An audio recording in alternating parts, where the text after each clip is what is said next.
Proceed, Gabrielle, Emmy, and I decided to present the aspects of a self-sufficient home. An energy-efficient home is used to avoid putting any electricity to waste and maximizes the efficiency of electricity through the home. Energy efficiency is used to increase work done to make a home more useful. It surrounds optimizing efficiency for electricity, technology, and appliances. There are many benefits that come with this type of living situation, but there are also downsides, which is why we don't see more of these homes in our everyday lives. But as technology advances, we are seeing small modifications to newly built homes that can aid in energy efficient living. The main factors discussed today include the physics and technology behind our home, the features and sources of our home to maximize efficiency, and lastly, the impacts and benefits of an energy efficient home. Hi, so I'll be talking about the eco features of our house. So for our house, the main power source we wish to utilize is solar energy. As a renewable energy source, the only limitation of solar power is our ability to turn it into electricity in an efficient and cost-effective way. No greenhouse gases emissions are released into the atmosphere when you use solar panels to create electricity. To maximize this technology, in our house we'll have a power wall or a battery pack to store energy for times of no sun, creating a truly endless supply. The surface area of the roof will be completely covered with panels to maximize the energy intake.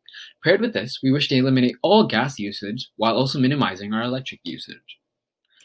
So back to solar panels. As for cost, as of January 2021, the average solar panel cost in Ontario, Canada is $2.76 per watt. After accounting for the 26% federal investment tax credit and other state and local and solar incentives, the net price you'll pay for solar can fall by the thousands of dollars. So here I have a quick table showcasing the system size paired with the system cost, and then finally the system cost after taxes. So the second feature we wanted to incorporate into our self-sufficient house was insulation. As Canadians, we all know what insulation is and what it does. Knowing that it's a necessity for Canadian winters, insulation may not be the first thought when it comes to features of a self-sufficient home. However, the application of a special thicker insulation can be used to save heat and cooling and cut costs drastically. This special insulation can vary between $1,488 to $2,076 depending on the square footage needed. The third feature we wanted to ensure our house had was a full LED lighting setup. Compared to traditional incandescents, LEDs typically use about 80% less energy while also lasting 3 to 25 times longer. While the initial price of energy-efficient bulbs is typically higher than traditional incandescents, newer bulbs cost less to operate, saving you money over the life of the bulb. Many of the newer bulbs last significantly longer than traditional bulbs, so you won't need to replace them as often. So here I have also included a table showcasing the different energy annual costs and bulb life comparisons between a traditional incandescent bulb, an LED bulb, and an energy-saving incandescent bulb. The fourth and final feature we wanted to incorporate into our house was induction cooking. Induction cooking is often considered one of the most efficient cooking technologies. With this technology, up to 90% of the energy consumed is transferred to the food, compared to about 74% for traditional electric systems and 40% for gas. As food is an essential item for all, through induction cooking, we hope to slash our carbon consumption, creating a truly self-sufficient home. As for cost, induction cooking sets can be available starting at $1,200 and going up to about $4,000. So finally, here I've created a render of what our self-sufficient house would look like. As you can see, there was no roof space left unused by the solar panels. Here is a brief explanation of some of the physics concepts applied in our house.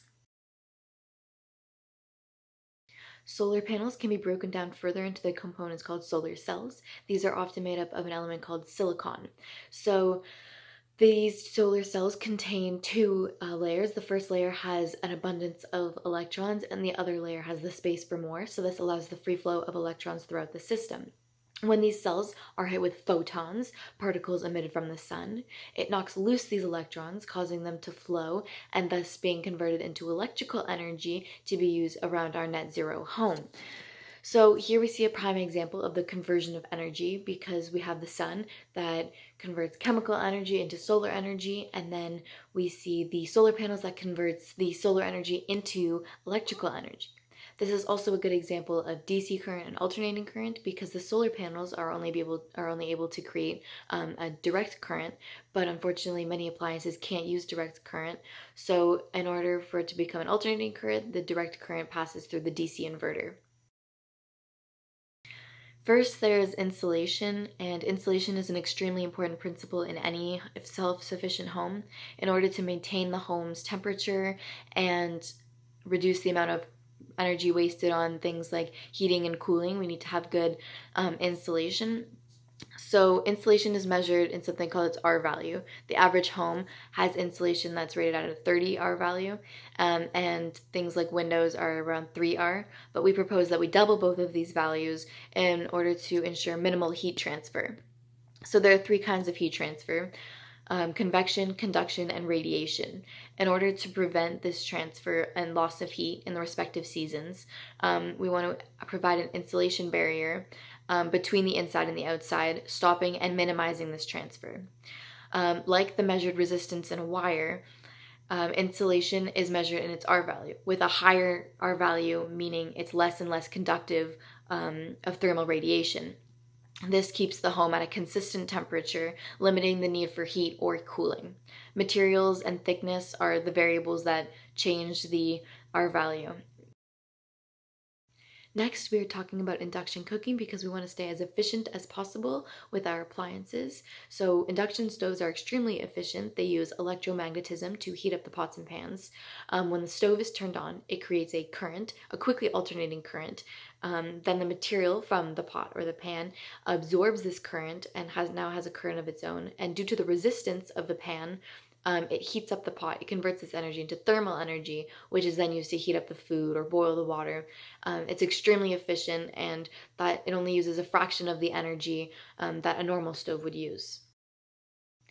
Finally, we're taking a look at lighting because it is extremely important to have efficient lighting in any self-sufficient home. So we have 2 options. We have incandescent and LED. An incandescent light is 10% efficient. That means that out of the current that the light bulb receives, it converts 10% of it into visible light, which is what we want, and 90% into thermal energy, which is what we don't want. This energy is wasted and it makes the bulb hot and it's inefficient. An LED light, on the other hand, it is 50% efficient, which means it converts 50% of the current into the visible light, which is what we want, and only 50% into thermal energy, which is not bad.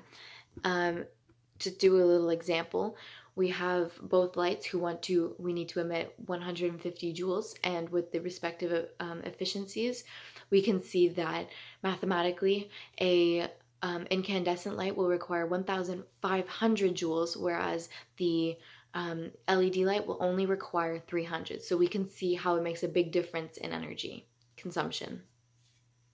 An energy-efficient home is beneficial for numerous reasons, not just for the people living in the houses, but for the entire world. The 3 groups of benefits that I'm discussing today include economic, social, and environmental benefits. Economic benefits surround the concept of money generated and a bettering of the economy. The first benefit of an energy-efficient house is that it stimulates economic growth. $1 million spent on energy-efficient living provides the economy with $3 million growth. Also, when $1 million is spent on energy-efficient living, it provides 13 new jobs, which increases money circulating in the marketplace. The second benefit is that having an energy-efficient house lowers your utility bills. This is because there's obviously less energy being consumed by the house, and since energy costs money, you are saving plenty of money. Heating bills can be reduced by at least 50% when proper energy-efficient technology is added, such as airtight sealing and improved insulation. The average household spends over $35,000 on electricity in the span of 20 years. But with energy-efficient additions, that electricity cost can be reduced by at least $10,000. The third and last economic benefit is that you pay off this investment very quickly, so it's not a large deficit money-wise. Social benefits include a bettering of the community, a household, or a single person. A benefit that comes with energy-efficient house includes health benefits, both mental and physical. Energy-efficient utilities can regulate temperature and reduce unhealthy living circumstances, such as mold, poor air quality, and unwanted moisture in the air. This causes a decrease in health issues, such as respiratory disease, cardiovascular disease, and illnesses related to temperature. Not to mention, the lowering of utility bills can improve mental health because there's less stress about paying back your bills.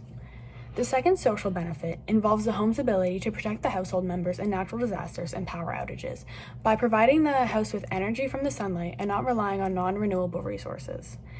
It also keeps the home warmer in the winter and colder in the summer for a lot more comfortable living situation.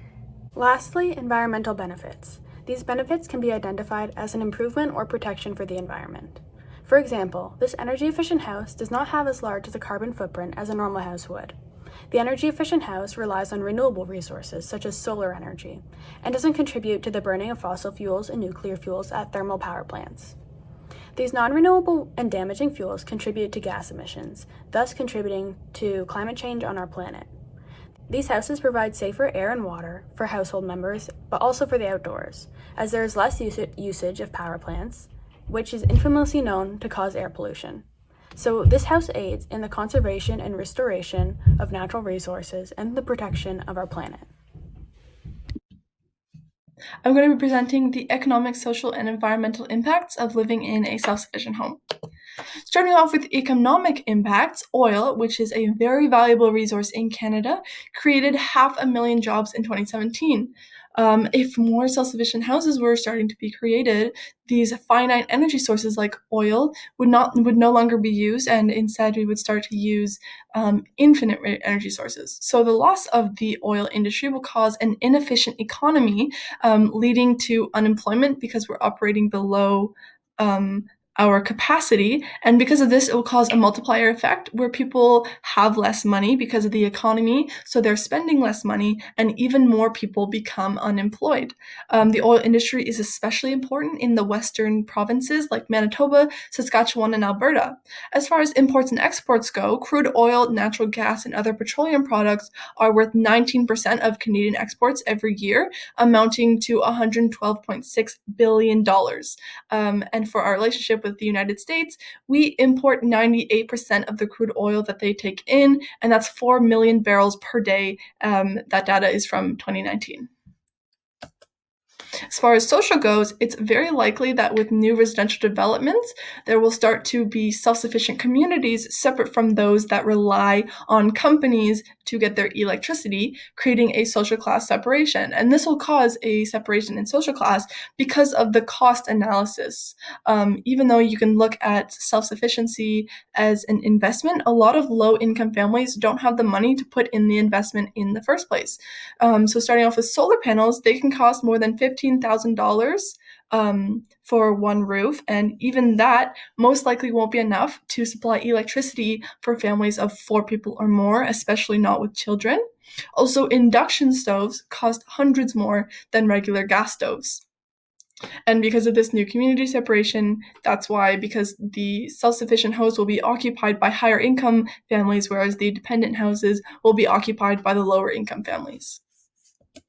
For environmental effects, solar panels, although they do help more than harm, their harm is definitely notable. So in 2016, there was 250,000 metric tons of solar panel waste, and that is just estimated to exponentially increase. And when solar panels are made, they're made with carcinogens like cadmium and lead and a bunch of other harmful toxic chemicals. And so when they're put in landfills, they often seep into the soil, causing a chemical runoff. So in 2016, as I said, there's 250,000 metric tons. In 2020, just under 1 million. By 2030, it's estimated there'll be 1.4 million. And by 2050, it's an estimated 7 billion metric tons of solar panel waste, which is huge.